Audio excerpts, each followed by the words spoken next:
Conversations That Matter is a partner program for the Center for Dialogue at Simon Fraser University. The production of this program is made possible thanks to the support of the following and viewers like you.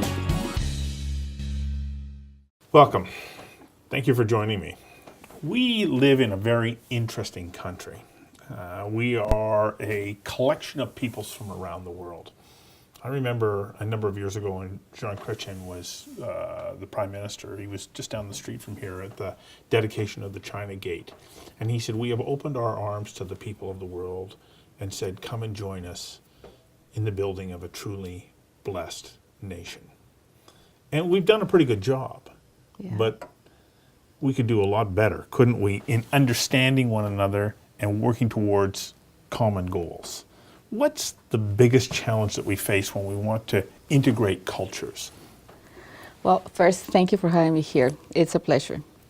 I think one of the many challenges is that we are not aware of our own culture, our own blueprint. We don't know who we are. And so yes. I think that's the biggest barrier. And because we don't know who we are or what is our culture, then we go to either praise or criticize the culture of the different others. So I think that's one of the barriers. The other one, I think, is because we don't know who we are internally in a cultural blueprint, then we don't know what to ask ourselves, what to think, what to question. Why do I do what I do this way? We're not even aware. We go into our own automatic pilot, so to speak. Yes, I think you're absolutely right. Because if you ask somebody to define what does it mean to be a Canadian, everybody has trouble doing it. Yeah. And so that's a problem because we're unable to understand even what our own motivations are, is it not? Yes, in a way, but I think it goes even deeper. It goes into being very aware of what are your values and your beliefs, because that will set the foundation to what you do, why you do it, and how you do it. Otherwise, if you're not aware of that, you're just operating in that automatic pilot and you don't know. So maybe, for example, the way that I greeted you is not the way that you have been used to greeting people. And so you say, well, that was weird. Why did she say that? Maybe that was my natural way of doing. Or saying, good morning. But that's really only the tip of the iceberg. It's not just what you've said, but why you said it and what led you to do that. And how do we start to figure that out about ourselves first and then about others if we want to learn how to get along in a way that truly does take race out of the equation? Or can you? But why would you take race out of the equation? I think that's one of the issues, Look at me. I'm not the same skin color as you are. No. So you've got darker skin. Darker skin. So yeah. Yes, I'm different. Mm-hmm. And we should be okay on being different. We have some commonalities. You look at the Maslow hierarchy. Yes, there are some things that are common ground for absolutely everybody. But that doesn't mean that we're all the same. A heart is a heart. Doesn't matter in what body it is put in. So when you compare organ to organ, we're the same. However, your body is different than mine on the in and the outside, primarily the outside, because most of the markers that come to identify these things come on the outside. So if I'm not comfortable looking at you on the outside and says, yes, you're darker, you're clearer, you're this, you're that, then how would I get even more comfortable talking about things that are even below the iceberg? Right. So when I say take race out of the equation, I mean remove it as a barrier to be able to understand and interact with one another. What I'm hearing you say is, well, part of that barrier is not acknowledging that race exists. Yeah, exactly. I mean, this morning I was just reading something in the newspaper, Global Mail, I believe. Anyway, is in a newspaper, and this was I believe it was a Chinese commercial for a detergent. So this Chinese lady is having this conversation with this very attractive, good-looking black man. And all of a sudden, she touches the dishwasher detergent, push the man into the dishwasher machine. The machine starts coming, doing the thing, and the person that comes up is a Chinese man. And so it's a perfect detergent because he cleaned out the person. That was the commercial? That was the commercial. So why, removing the race is exactly the opposite. It should not be removed. We should feel comfortable with race. with Okay, what does that, ethnicity. if I start to feel comfortable with the fact that you are different than I am, how does that free me up? What does it allow me to do that I can't do if that is a barrier? It allowed me to trust you more. It allows, so if I openly acknowledge that you are different, how does that allow you to trust me more? Because then I say, okay, oh, so you've noticed the difference. What about the differences that you have, noticed about me particularly?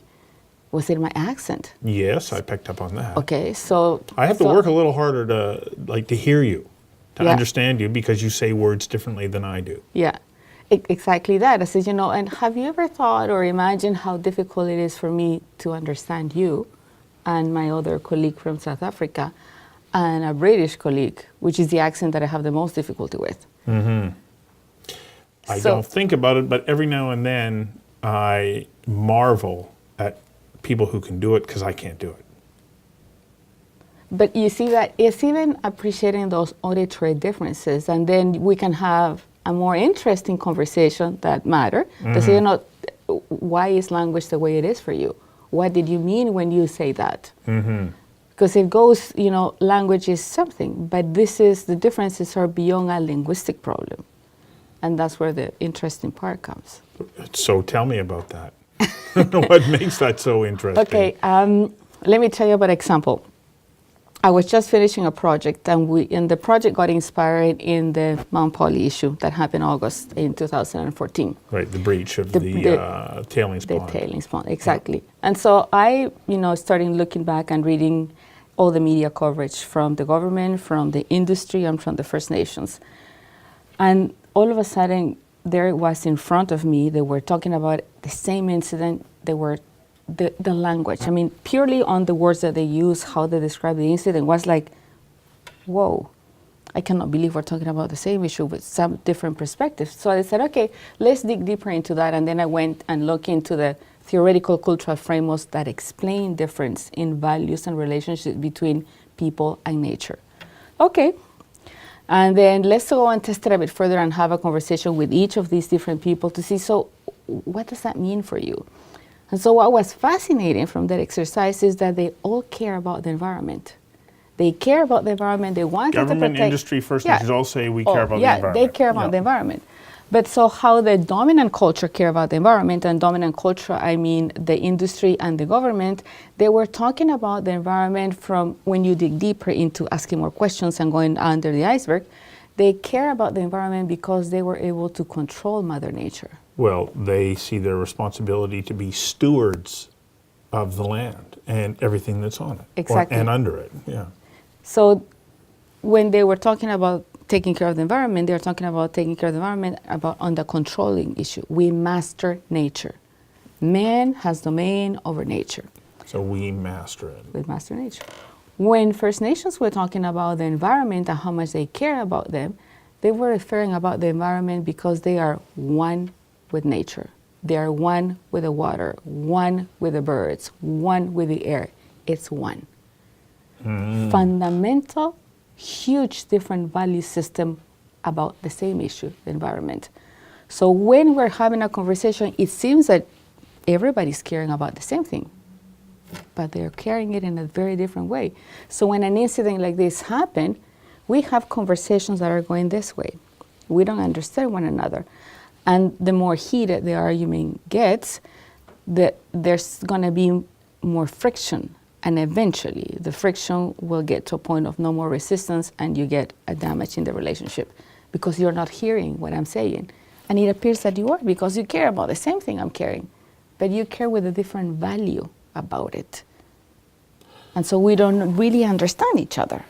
Okay, so then how do we move to a point where we can start to appreciate one another's values? How do we get there? Asking questions. It's something that I call, because the fact that we are cohabitating, living together, or, Canadians are working with First Nations for years and years, a lot of people are really good at this and they understand one another, but many people are not, because proximity doesn't make you competent to understand the other, how the other see their world.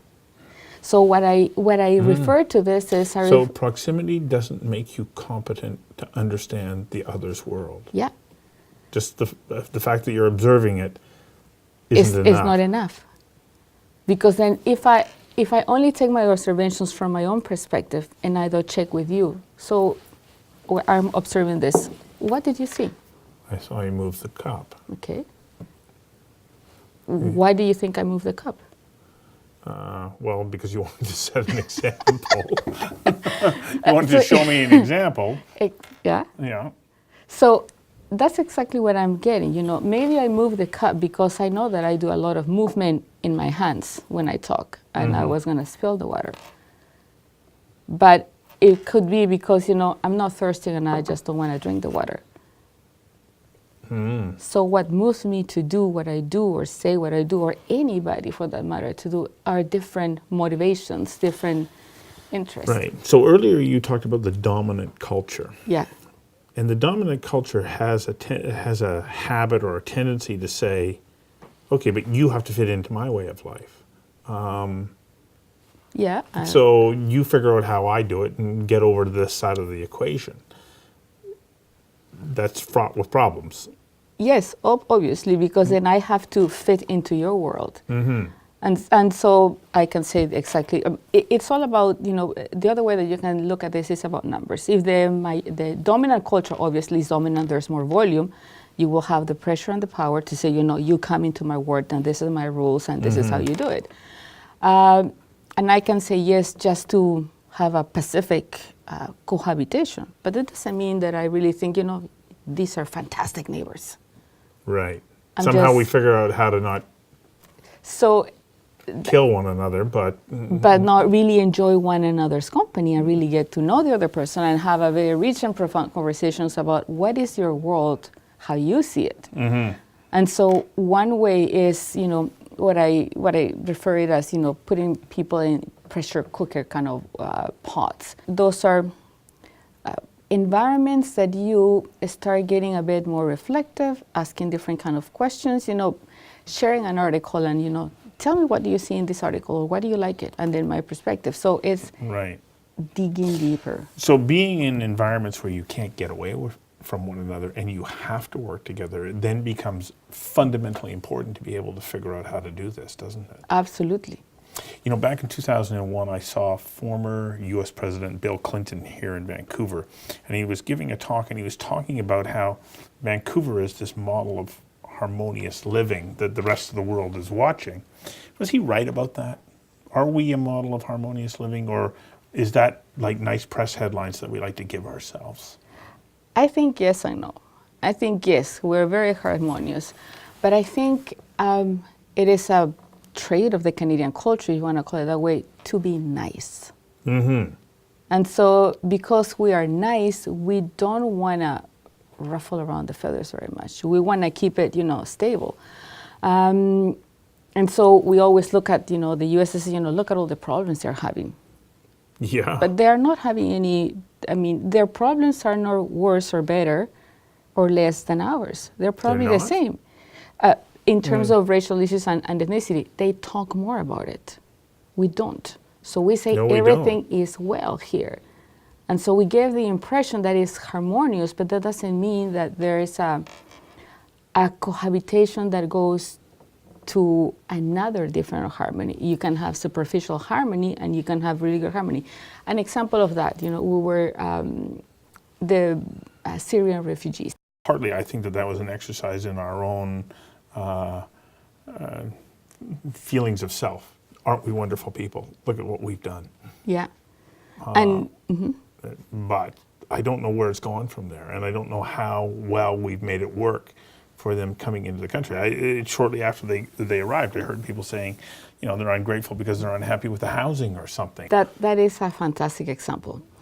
I remember when, you know, people were talking about the housing and reading in the newspapers about it. I said, you know, well, you know, obviously that was going to happen.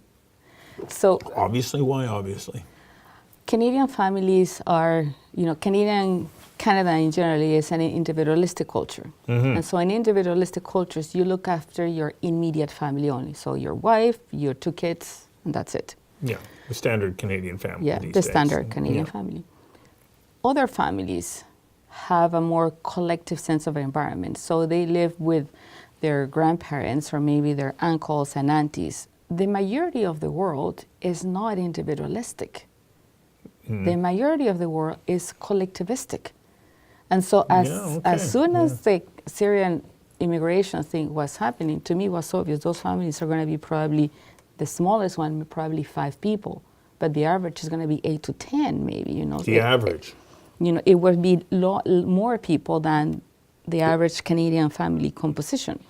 So housing, it was evident that housing was going to be an issue because it's not a 1-bedroom apartment or a 2-bedroom apartment. You need a 3-4 bedroom accommodation, if not bigger than that. Even a 3-bedroom apartment is harder to find in town. So It's very hard to find. most of the challenges that I think we have with this kind of issues, like the Syrian refugee crisis or any kind of cohabitation, Aboriginals and non-Aboriginals, come down to an intercultural problem that is rooted on the difference of values. And the challenges come exactly when you need to implement, because the majority of people have not been put through this pressure cooked system that you force the other people to really take a look at and define who they are. Look inside first, and then start asking the questions to their best friends, neighbors, etc. So why did you do that? Why do you always react that way? And then we start having a little bit of a reflection moment as, why do I do that? And then asking my friends, what do you think about that? And why is that? And you start, in that curiosity mode to really peel what's underneath. And so obviously the best intentions were, let's welcome these people, let's help them, but let's help them how we would have helped a Canadian family. And so then when they say, thank you for the housing, but it doesn't meet my needs, our reaction is, are you ungrateful? Right. And yet they might just be expressing an actual fact. Yeah. It doesn't meet my needs. Yeah, because we saw them exactly like how a Canadian family would be for mom, dad, and 2 or 3 kids. But they're not Canadians. So They will be. in Vancouver, there's a tremendous increase in the Asian population and continues to grow. Pao Wu of headquarters Vancouver says we are the most Asian city outside of Asia. And those numbers are going to continue to grow. And yet I hear people say, okay, yeah, you can come here. Some people are like, there's a bit of xenophobia, there's a little bit of jealousy, especially from those who have quite a bit of money. But there's also this sense of like, okay, well, you've come here now, you're reasonably successful, you must have the same kind of social skills and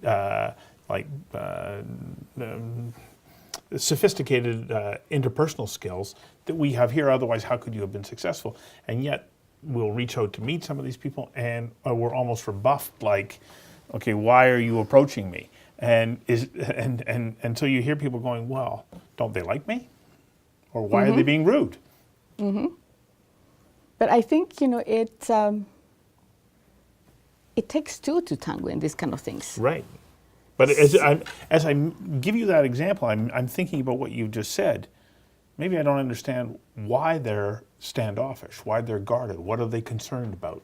Because all of their issues, and I had never thought about it before, all of the issues that had guided their life to this point are completely different than the ones that have guided me to my life here. Yeah. And maybe they're not standoffish. Maybe they're that's the way that they always react. Yeah. But because it's not the way that you have seen reaction when you approach a different other, when they approach you, we immediately say, well, they're mad, or they are not appreciative, or they don't like us, and it's not that. So how incumbent is it upon us to ask them, and to ask in a way that says, I'm willing to hear the answer? I think just like how you're doing it, with some interest, genuine. You want to know. You want to know more about. So you can start having a very simple conversation that says, well, observe that this happened. Why is that? Because I think your attitude, the way that you approach the situation, tells very much, do you really care about it? Do you really want to know because you care, or just do that chit-chat conversation and then off we go, and it didn't even hear. It didn't register. Yeah. No. So then, in the mix, I can't help but think that the fundamental principle that you, as the welcomer or the person who wants to know, is that you have to be coming at these interactions from a place of respect. I respect you. So what does respect mean to you? When somebody shows respect to you, what are the things that they do that you can say, that person respects me? Well, number one, I don't feel like I'm being judged harshly, that I'm not having to defend myself. As a human being, you're somebody that I value, and life is a learning path for all of us. So to me, that's at the foundation of what respect is. Do I have that right? And it's not a right or wrong. No. I think one of the challenges that we have with issues like respect, for example, is that respect have different meanings to different people. And so when I said, I want you to respect me, I'm talking about, how I define respect, which is different to how you define respect. And so if I don't know what respect means to you, I am obliviously disrespectful to you without even knowing that I was doing that I was offending you or not paying attention or not listening, It's a lot of work, isn't it? So there has to be a commitment to doing the work to make sure that you understand the other. Yes. So you're sharing and you're receiving. Yeah. It's work. It is work. But the outcome is fantastic because you have another level of relationships that you could not have with anybody else. And you get to know people and meet them and know them by who they are. You connect at a different level that you couldn't otherwise. It's extraordinary. Can you imagine what the world would be? It would be a much better place. Thank you very much. Thank you. A pleasure. It's fabulous.